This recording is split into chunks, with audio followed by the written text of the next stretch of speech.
Good afternoon, gamers. My apologies for the technical delays. Welcome to another exciting episode of Games with Dave. Today, I am joined by Scott McDonald, who is launching his gas-guzzling, high-octane, post-apocalyptic, Morkborg cyborg-compatible RPG, Wasteland Degenerates, coming up on June 12th on BackerKit. Welcome to the show, Scott. Thank you so much for joining me today. Thanks for having me. I'm glad we finally got things straightened out. We've had some technical difficulties over the last couple of weeks, and they got straightened out today, at least. So, Yeah, no, you can't rely on technology because it will attempt to destroy the human race. yeah, eventually, yes. At least that's what the Terminators told us.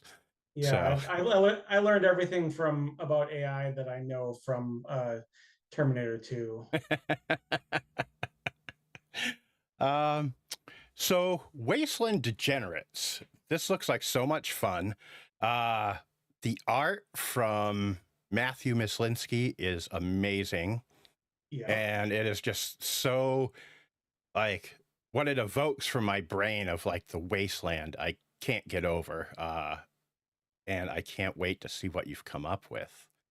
Yeah, when I first came up with the idea, I'd been playing Morkborg for a while, and I was reading Cyborg and playing and stuff like Vast Grim and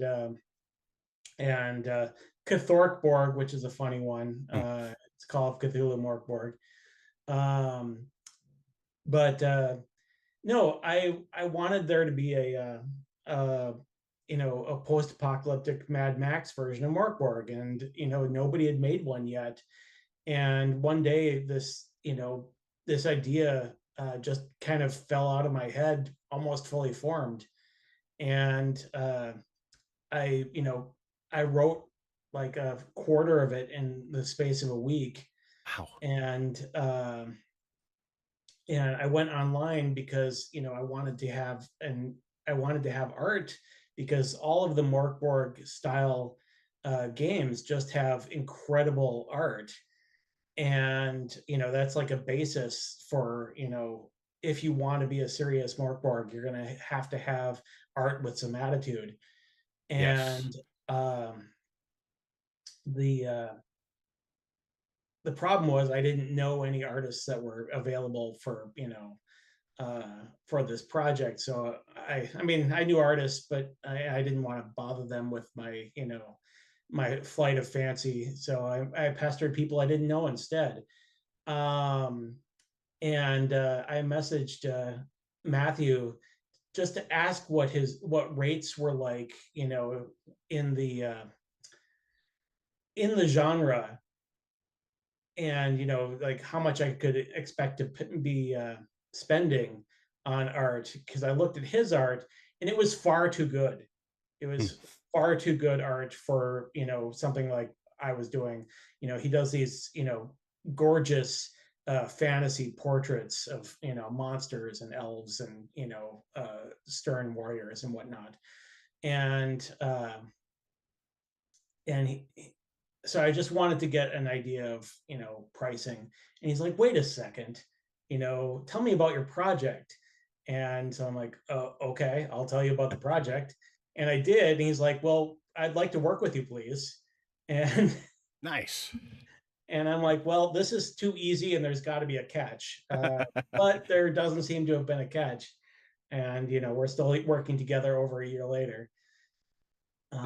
That's awesome. Yeah, his stuff just even though this idea fell out of my head, he was able to evoke those thoughts onto the digital canvas, and eventually real canvas, maybe. I don't know.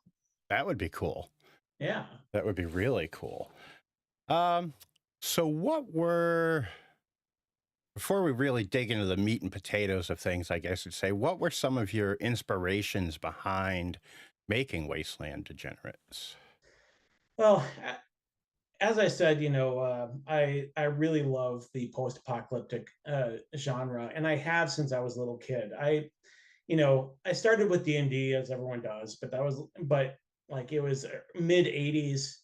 My parents got me Gamma World box set, third edition, and with the cyborg guy with the big cyborg cat, and and I thought that was the coolest thing. I didn't understand anything about it except that it was awesome.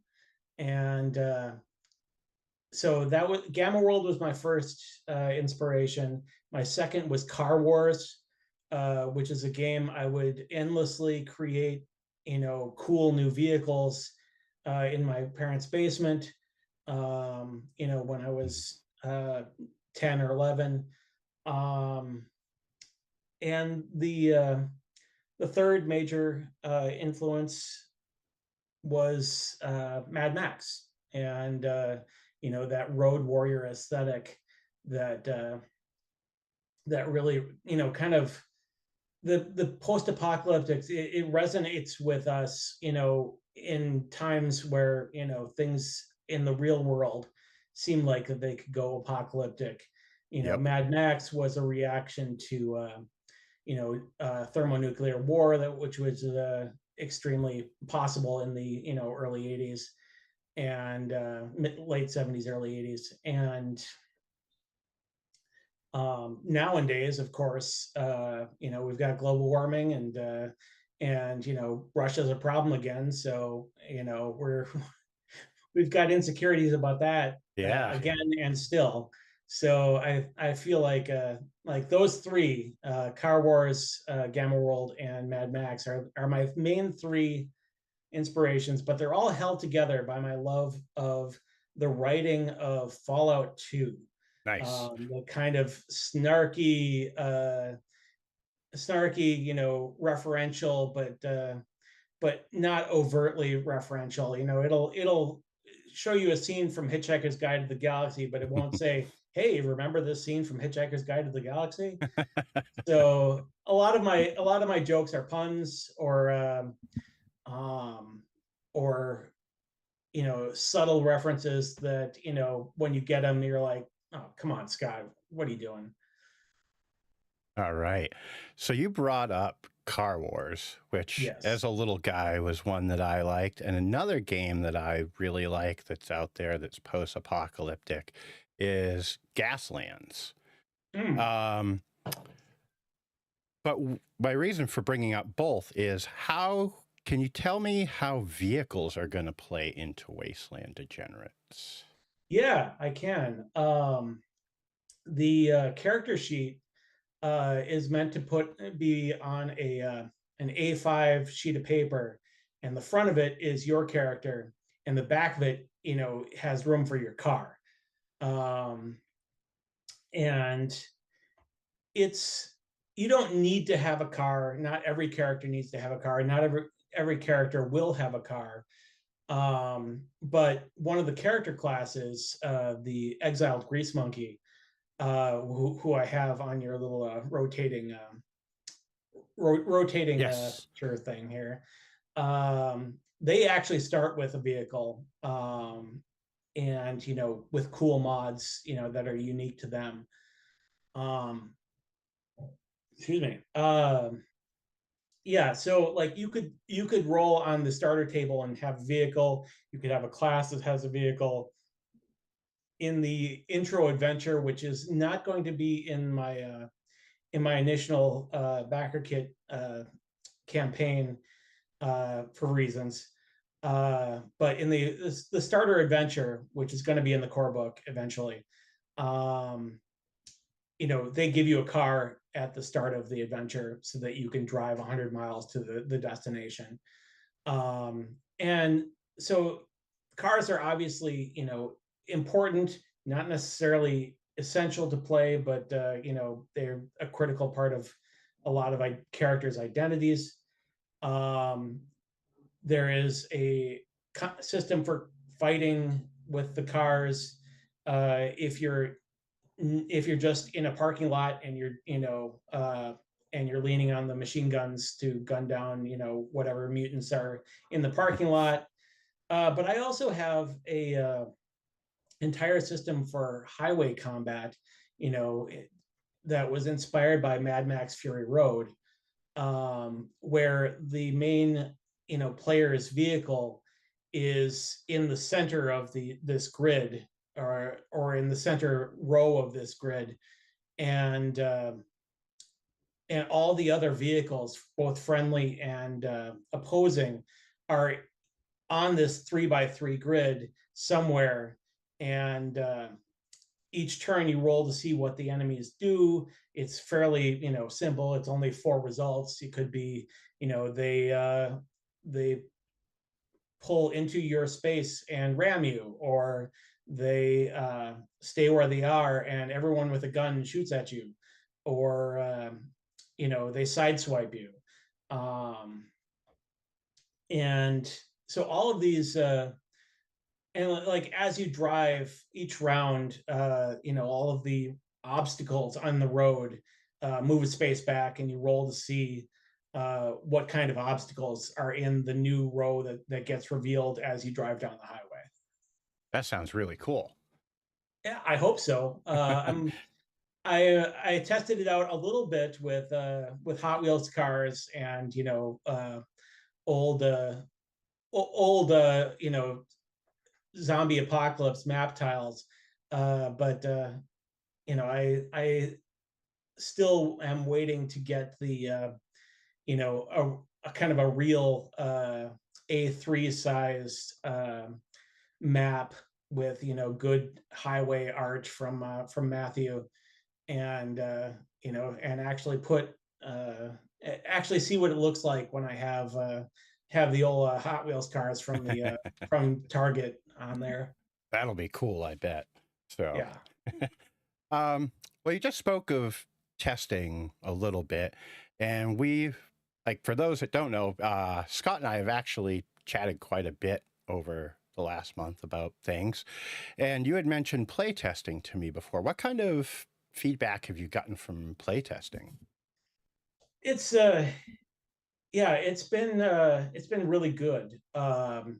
So everyone who knows Morkborg or Cyborg or any of those really loves everything that I have, because I really focus on giving you everything that for example Cyborg gives you, plus some more, Yep.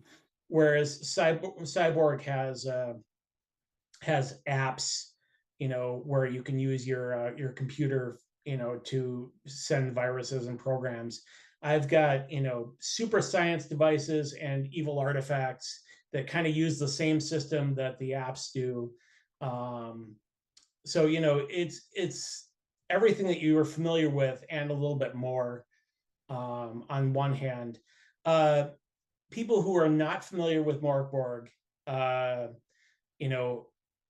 or Cyborg, they're sometimes a little bit skeptical of the base system, but I can't really control that.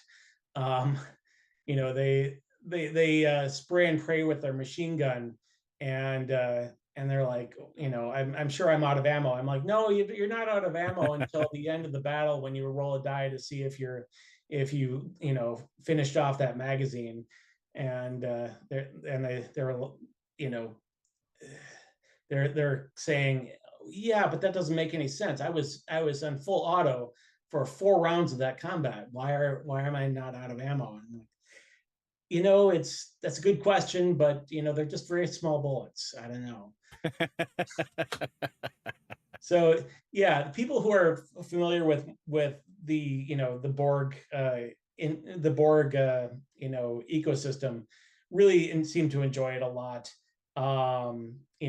I've mostly what I've noticed of the problems are people exploiting things that I didn't think of. One character started with the two-handed chainsaw, which was, or the two-handed sword equivalent chainsaw called the Zwei, and and he was just carving up everything. And I'm like, well, maybe his character class shouldn't start with chainsaws. He was a grease monkey, so his main thing was his car, but he started with the best weapon in the game. And a car. And a car, yes. That's pretty cool. So, what have been some of the biggest challenges with making a post-apocalyptic game in the Morkborg cyborg setting?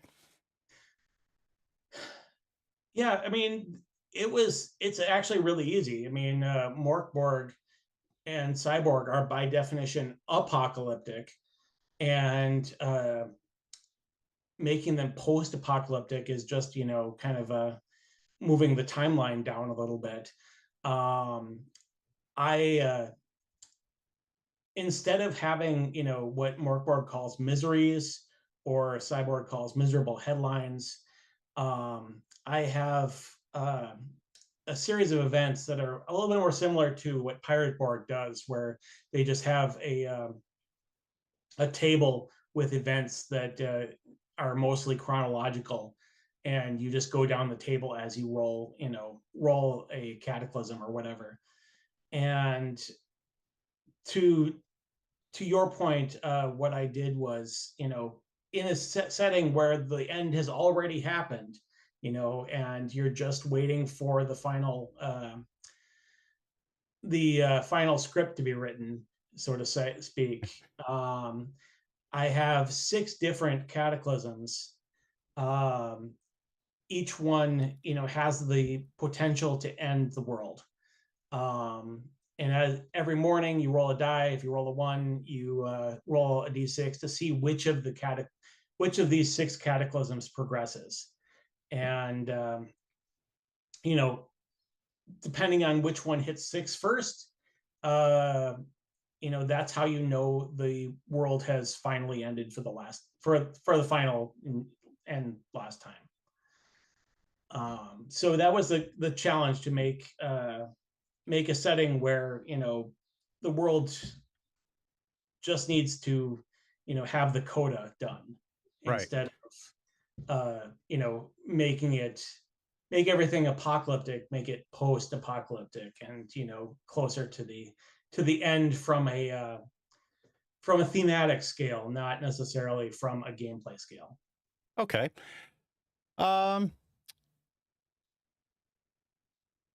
Sorry, my brain just went out the door. I looked down at my list of questions and lost myself for a second there. You've talked about mutants, which Yes. are always out there in the wasteland. What other kinds of creatures can folks expect to encounter in the wasteland? I'm glad you asked. So I didn't include in my list of pictures to send you, because it's not going to be in the current crowdfunding campaign. But I have posted before the Radborgs, radiological algorithm deterministic biological blah blah blah something. It comes out to Radborg. And of course it's a joke between radioactive, radical, and Borg, as in Morkborg. But yeah, or cyborg. And these are basically companion robots that humans made, or laborers. Some were nannies, some were military, and a certain percentage of them became sentient. They were supposed to be deterministic, yes, no, but somewhere along the time, the way they their Boolean, Boolean, there you go. Somewhere along the way, they actually gained sentience. And so, like, there is rumors of a city of these these robots that have broken away and become robot supremacists. And so that's one of the villains. Although you can, don't tell anybody, but if we get a hardcover book for this, I do have a Radboard character class that players will get to run. Oh, nice.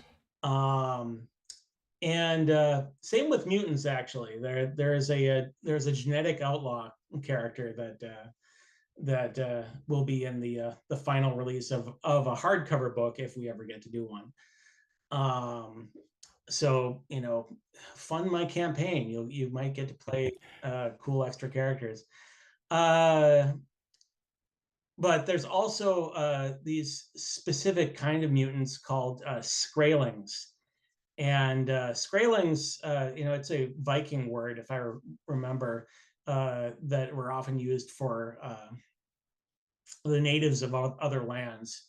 And they're, in this case, the Skraelings are,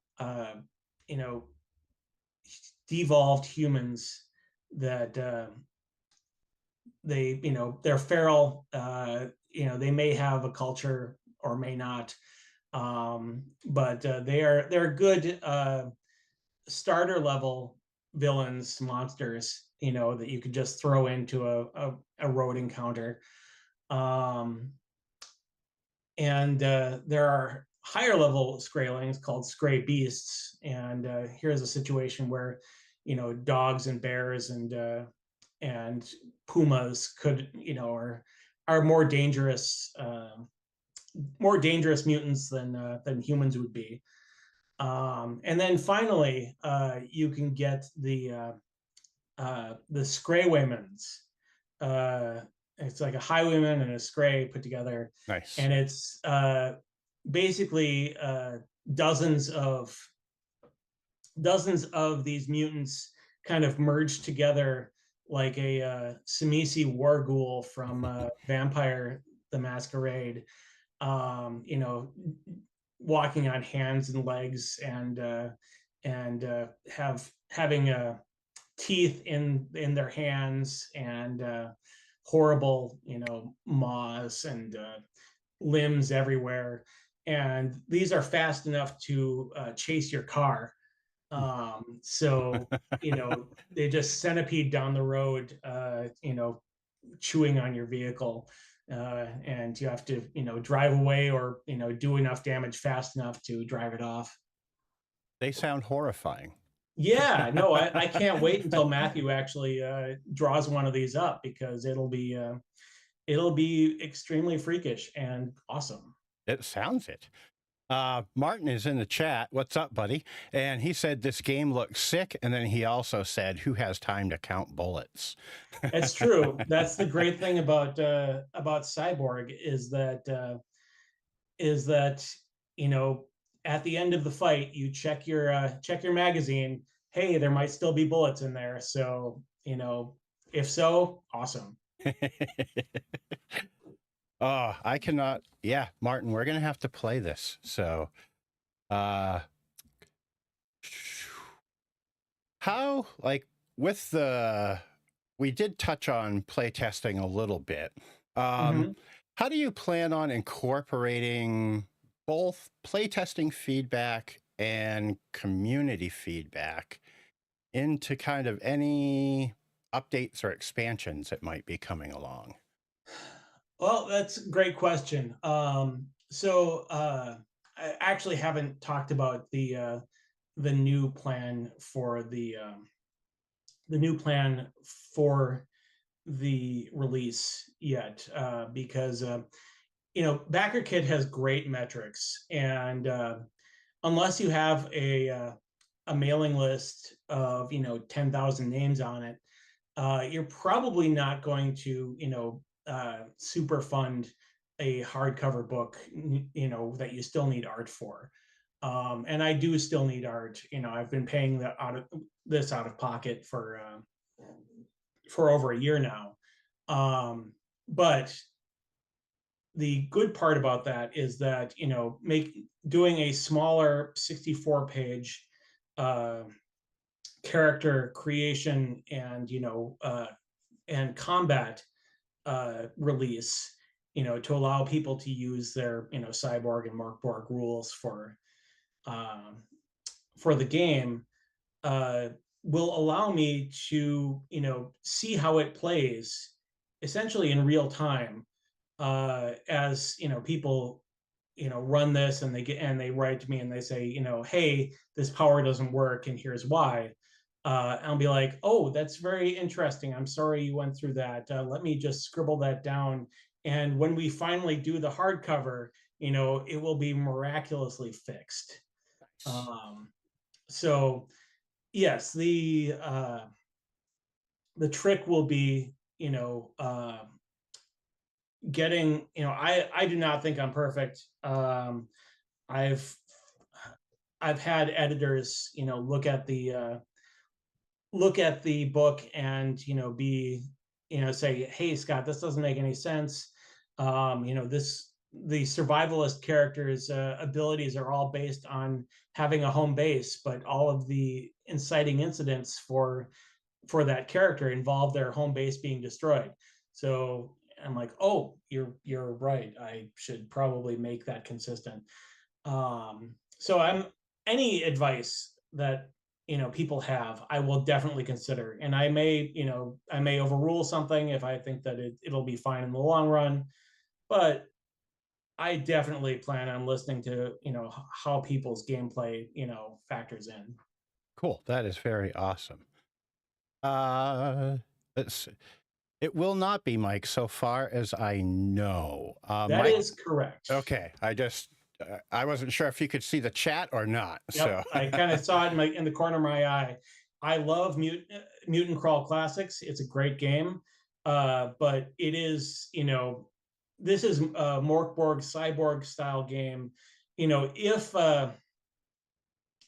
If I make a pile of money, which I probably won't, but if I do, I may consider making compatibility documents for other games. Although I haven't played enough 5e to have a good line on how that will work. I know that Pirate Borg has some documents for translating Pirate Borg stuff into 5e, but I am not quite there with my experience with 5e yet. I stopped playing Dungeons and Dragons around 3.5. A lot of people did. Where did it go there? I just had to. So how do you, with this game particular, like Morkborg, and is like very story oriented, I think. How did you kind of balance story or the narrative part of the game and the mechanics of the game? Yeah, that's a very good question. The tagline for a lot of Morkborg stuff is "make data, not lore." And if you create something with mechanics and basically giving people the tools to create the story, it will emerge naturally. People's tables will create the story of the game. The classic Morkborg adventure, Rotback Sludge, in the core book, I've heard dozens of stories of how that adventure goes, and it's never quite the same. And so Matthew has gotten on my case about having too much lore and having a campaign setting that's too specific. I've got stuff about federal remnants, and there's a religion based on postalism. The post office basically became its own religion, and there is an evil, corporation. There's always an evil corporation. There's got to be. And those all those all play into basically every aspect of the game. For example, the evil corporation's experimentation and actually release of reality altering devices is what drew the attention of eldritch abominations to Earth, and are the cause of a couple of the different cataclysms. So I believe in integrating the story and the mechanics very tightly. That said, what I'm going to be releasing on, to campaign on June 12th, it'll have references to all of this because all the character classes have, roll a d6 for background, and there'll be references to the factions like the gas hogs faction, or the Eisenclaves, or the postalists.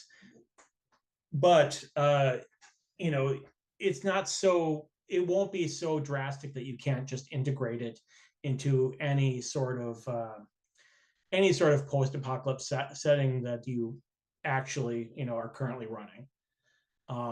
So the story and the mechanics are tied together, but they're not in a death grip. They're not it's not a suicide pact. You don't have to have all of that. They work perfectly fine separated. Awesome. Well, you brought something up that I've got to go back to. The postalist. Yes. That is so awesome. I don't even think I need to ask where the inspiration comes from. Let me tell you, The Postman from David Brin is one of my favorite novels, the post-apocalyptic novel. And I don't know if you've read the Postman. I have not read the book. I've only seen the movie.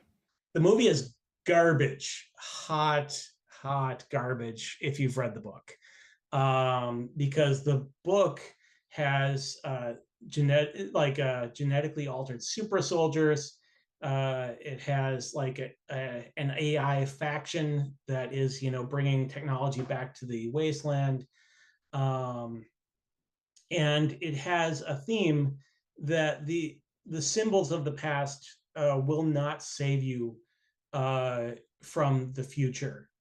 So the main character, it's just like in the movie, the main character does find the postman's outfit, and he does kind of become the new postal service, but from there it completely diverges. And the lesson is that just punching hard enough and waving the American flag will not defeat the enemies. It's only through hard work and sacrifice that you'll create new institutions. And so the postalists in my game are kind of a sly reference. I mentioned earlier that I like the sly references. Is a sly reference to people making a religion out of the symbols of the old world. And so the postalists, they deliver you from evil and also deliver your packages. And their messiah has shipped from the sorting facility. So there's a lot of really I think are amusing references to the post office and religion. And it's I don't want to have any real religions in the game. I don't want to offend anybody, but I don't think anyone is going to have a hard time believing that the post office could possibly become an evil religious cult. So knowing that the postalists are there, what are some of the other factions that you've developed that you're ready to that you might be ready to divulge at the moment?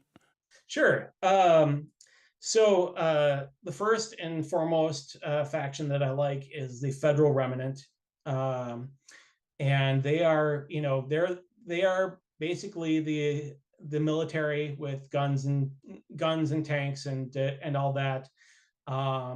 When the campaign starts, they're kind of in charge of the oil supply. In none of this is really tracks to the actual United States, but I kind of foresee them as being based out of Texas. Um, and like they've got a star on their helmets, so I guess the Federal Remnant is kind of Texas related, but they control gasoline right now, and they kind of still believe that the world can be fixed, and so they're kind of the sad faction. Like everyone kind of looks down on them, even though they have enough firepower to incinerate anybody, including nukes. They're just hopelessly deluded. The next faction is the Eisenclave, which is the evil corporate empire that essentially caused the apocalypse through their evil capitalistic ways, by using scientific principles that had not been properly tested. So there's a lot of these Cosm OS interfaces. It looks like Cosmos when you see it on the page. And these are devices that should not work according to physics, but they do. And of course, by doing that, it caused eldritch abominations to say, "Hey, what's that going on over there?" and head this way. Got minor factions like the Gas Hogs. They are the Lord Humongous, Dementus from Furiosa, Immortan Joe. They're kind of these highway gas guzzling, hot rod people that have war rigs and whatnot. And there are like mutant clans. When the Eldritch Abominations started paying attention to us, they started sending meteorites full of what's called space dust. And the space dust is highly radioactive and mutagenic. So a lot of people that breathed in these fumes or was touched by the space dust actually got mutations, and a lot of these people got similar mutations, and they kind of banded together, into clans. So they're kind of found family in a lot of ways. They all have similar mutations, so they kind of join together because the enclaves and the Bastians, they don't like these weird mutants. And they'll still hire them, on occasion, because you need somebody to do the dirty work. But yeah, there's mutant clans. I don't have any native cultures in this game because again, I'm a white man in the United States. I really don't have a good reason to be poorly integrating somebody else's culture. So I use these mutant clans as kind of a stand-in for that. And again, the Radborgs with their secret city and factories and much better technology because they're smarter and better than us. There's the Toth. The Toth is one of the Eldritch Abominations. They are, kind of a formless being that will steal your mind. And there are evil wizards that kind of throw their lot in with the Toth. and they create golems, and the it's all very awful. And let's see,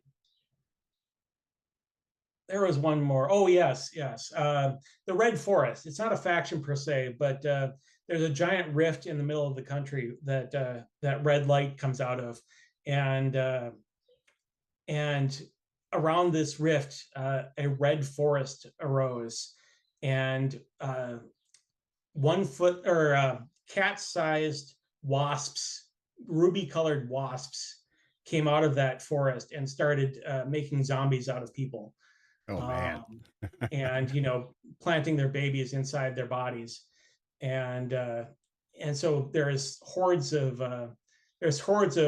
implanted humans uh, that are basically zombies, and egg carriers. Um, and that's one of 2 zombies that I have. The other one are cluster zombies, which are more fungus based, but I have them legally distinct from The Last of Us, so don't worry. Man, this sounds so awesome. Nuts. Yeah. Like, I cannot wait for this. I will be there day one. I can tell you that. Those were all the questions I had, my friend. Okay. I know one thing is there anything that I've missed that you would like to discuss? Well, first of all, Mike Sheridan, the rad implants page is on the Talk Morkborg Facebook page. So you should be able to find a larger version there, or on Reddit in the Morkborg forum. I believe it's also there. He asked if the rad implants. Oh, I did. I just saw that. He asked if the rad implants page could be enlarged. Yeah. I think all of the ones that I shared with you are somewhere on the Talk Morkborg Facebook page or on Reddit. So if you are curious about the text, you can check there. As far as anything else I wanted to talk about, I just wanted to thank everybody that's said nice things and offered to help. I've got people offering to do pro bono art for my games so that it comes out faster. And I've graciously declined because there are companies that I will not mention that have art interns for years, and kind of lure them with the potential of getting a real job someday, and I won't do that. I want everyone to get paid for their work. Unfortunately, until I make $1 million at this backer kit crowdfunding, I can't afford to pay every person that offers to do art for me. And also the other trick is that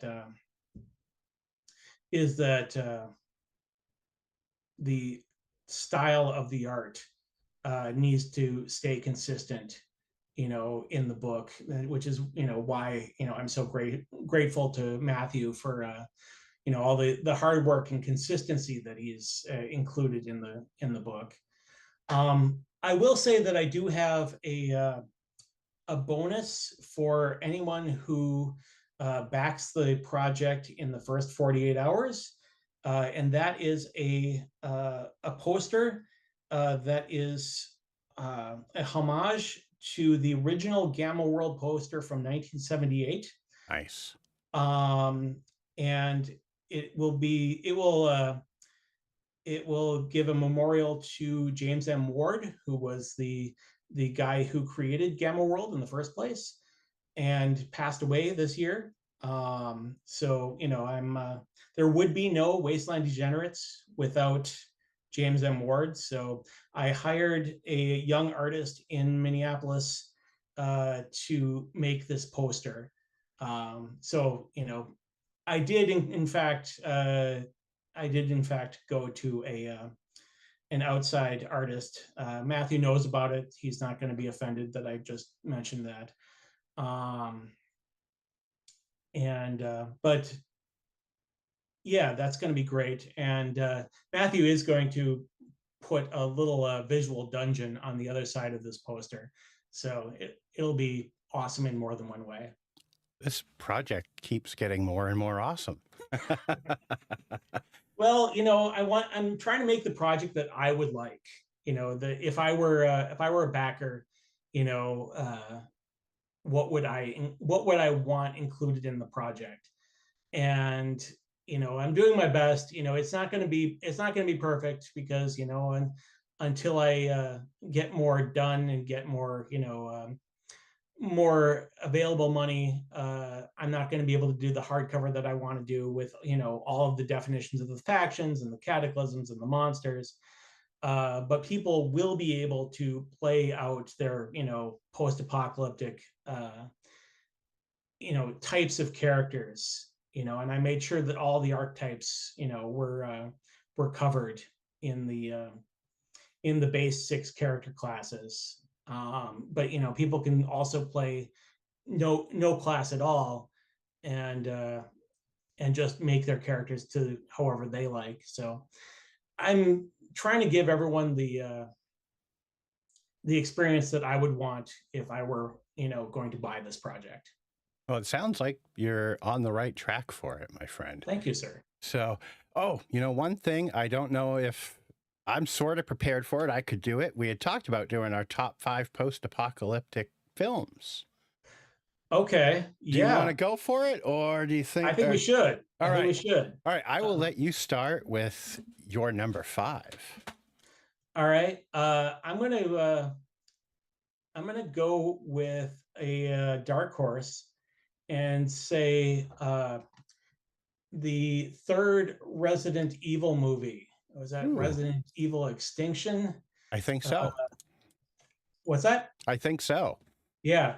So that's the one where they're in the ruins of, I think, Las Vegas, and there's hordes of zombies, and it's a horrible desert. Las Vegas. And yeah, it's there's some really, really great post-apocalyptic imagery in that movie, even though the Resident Evil series overall isn't the best. It is, I really like that one for that reason. All right, let me see. My number 5, I've got it, would probably have to be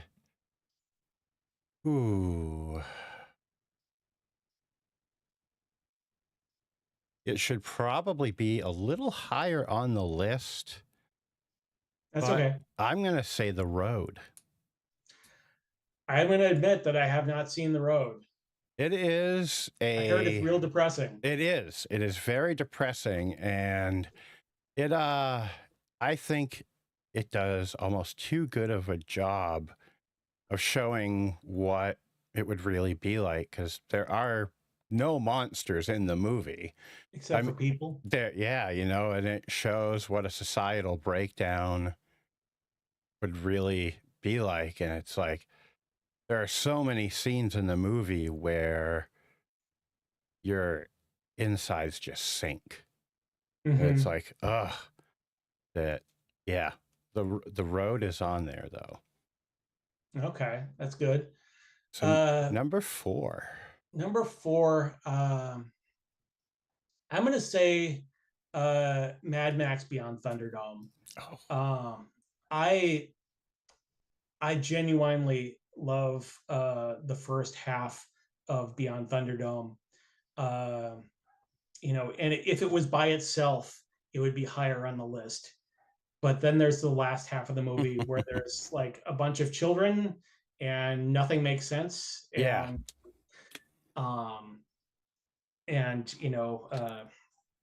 everyone's just chasing each other around, and it's silly. But the first half with Tina Turner that chainmail dress, Mhm. and like the Thunderdome itself and Master Blaster, it's so quotable, and like there's so many cool conceits, like the wheel, bust a deal, you face the wheel, um, and the weapons all along the Thunderdome itself. A lot of the weapons that we included for Wasteland Degenerates, kind of were had inspiration from the Thunderdome. Yeah, I would say Mad Max Beyond Thunderdome is number 4 for me. All right. So my number 4, it's funny because I say the road should be a little higher. And this Mm-hmm. one I feel like maybe should be a little lower, but I enjoy watching it, is The Book of Eli. I like the Book of Eli. It's a good solid movie.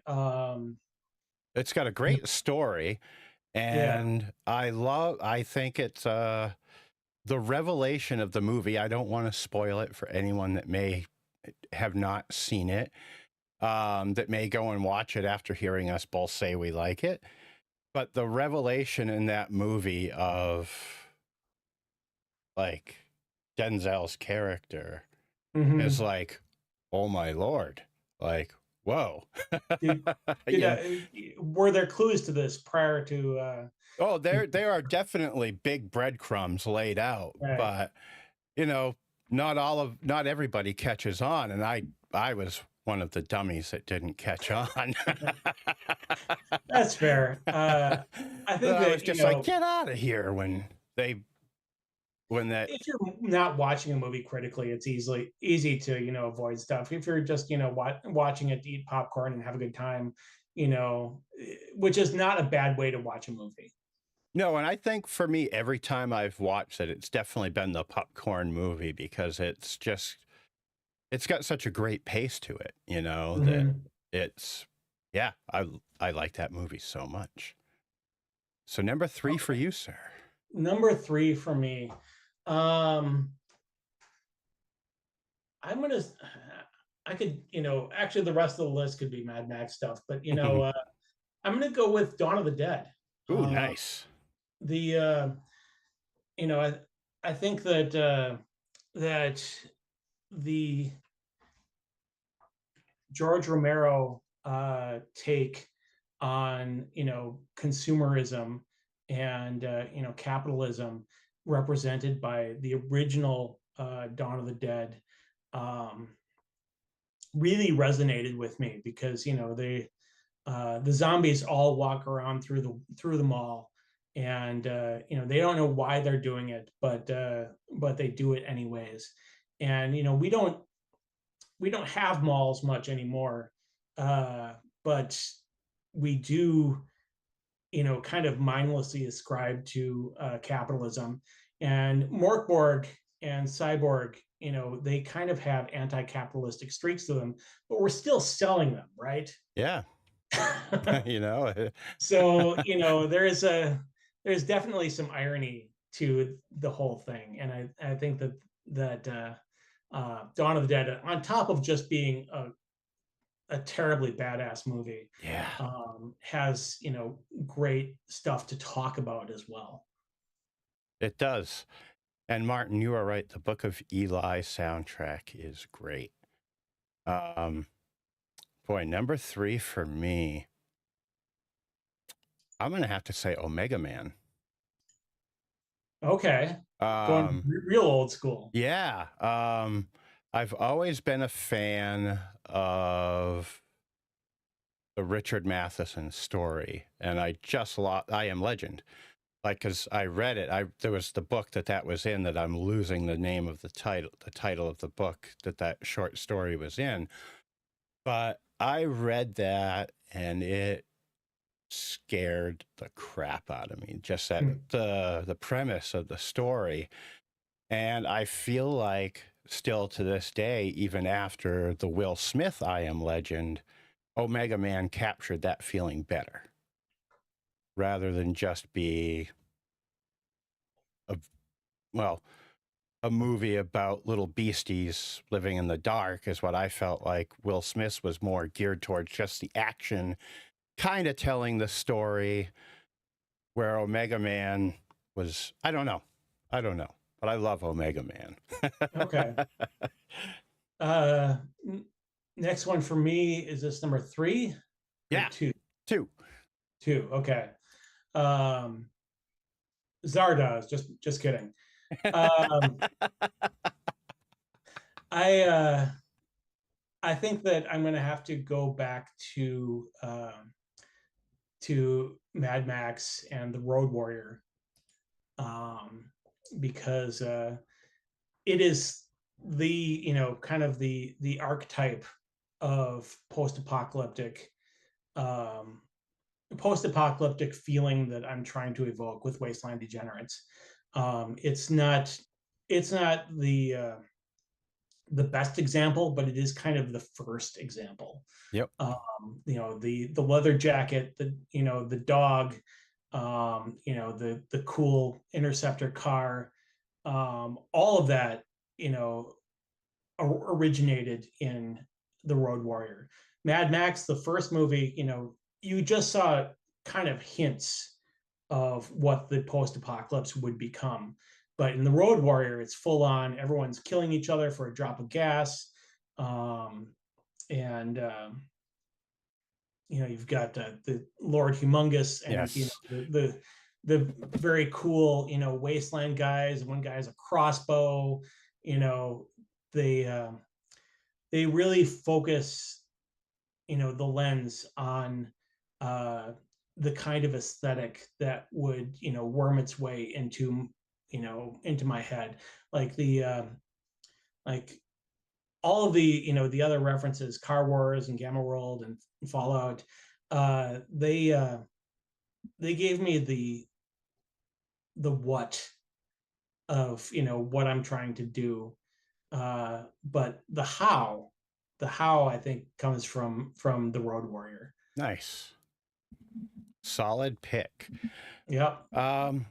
My number 2, pardon me, is Mad Max as well, Fury Road. I absolutely love that movie. I think if you were to look on Vudu, where I watch it the most, and able to see my view count, that is probably up there in the top 2, with oddly enough what will be my number 1 coming up in a little bit. But the acting, the cinematography, the lighting, and everything that they did in that movie was just so amazing. And it had been so long since a Mad Max movie had been out that it was just like, yes, when that came out. And Charlize Theron, amazing. Tom Hardy as Max was amazing. And it's just, I can't say enough good things about that movie. Yeah, I mean, I mentioned that the Road Warrior was the prototype, but I think that Fury Road was effectively the finished product. It is the apotheosis of the post-apocalyptic gas-guzzling, road combat genre, and I'm not sure that that anything will ever quite match it, because it is so pure in its storyline. It's when you boil it down, it is uh, some people try to get away from some bad people and go to a place. They realize the place isn't what they thought it was, and then they go back there and back again. It's Lord of the Rings Yeah. in 2 hours. Yep. But yeah, I mean, that Fury Road is my number 1, but I'm gonna go for Furiosa as my number 1, since Nice. you stole my number 1. But the newly released Furiosa, excellent movie. It's essentially where Fury Road is a tightly plotted adventure. Furiosa is an epic, because it depicts like 15 years of Furiosa's life, and a lot of stuff happens, and it could have gone the route of, say, Solo for Star Wars, where over the course of a long weekend, he gets he gets a special gun, and he meets his friend Chewbacca, and he does the Kessel Run in 12 parsecs or whatever. But this is kind of taking the long approach and just going through Furiosa's entire life up until we meet her in Fury Road, and telling a lot of really poignant stories about her life as they go through. I think it's great. It's not as good as Fury Road, but nothing is, as far as I'm concerned. But I can't endorse it enough. And post-COVID, post-apocalyptic movie viewing is not what it used to be. So the film isn't doing as well as Fury Road did either. So I would encourage people to go see it, just because they're giving me a lot of money. Just kidding. No, but because I think it's a story worth having, and I think it's worth endorsing that genre so that we see more of it. Absolutely. I've still got to go see Furiosa, so All right, I am. I'm going tomorrow. You want to come with? Yeah, I'll fly right out and we'll go check it out. Awesome. What's your number one?